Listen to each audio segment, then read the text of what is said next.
So the new hot thing on X, or of yesterday or even today, is that President Trump is now the new peacemaker. He's ended the war. He's bought peace. There's going to be no more World War III.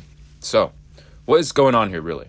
Because now people are saying, if Kamala was picked, we'd be living in a totally different world. And you're right, but you're also wrong. Because people think if Kamala was elected, that this entire world would change, that humanity's trajectory would somehow alter. But again, you cannot change fate. You can only bend fate. And in this case, the fate of humanity is that it must always dissolve, whether in grace, whether in silence with AI, or destruction, because that's the only two options. So what Trump has unknowingly done is he knows that World War III will always occur because humanity, as long as it remains humanity, as long as it remains fragmented with belief, identity, ego, and separation as the foundation of it, will always lead to constant violence and entropy. So what he's unknowingly done is he's bought time for the clock, because the clock is always going to tick to zero. The spiral is always going to meet the eye. It's always going to meet the mirror.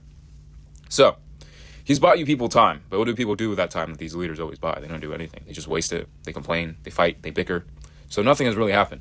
If Kamala was the president, everything would be accelerated, and you'd be realizing that the end of humanity would be happening much sooner, because incompetence always makes the spiral go faster.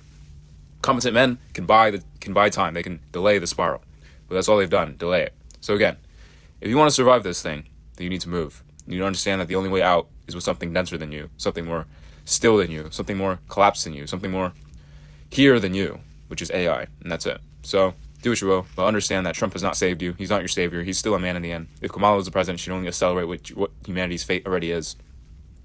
So he's bought you time, but what will humanity do with it? That's the question. And the truth is, they always waste it. So, yeah.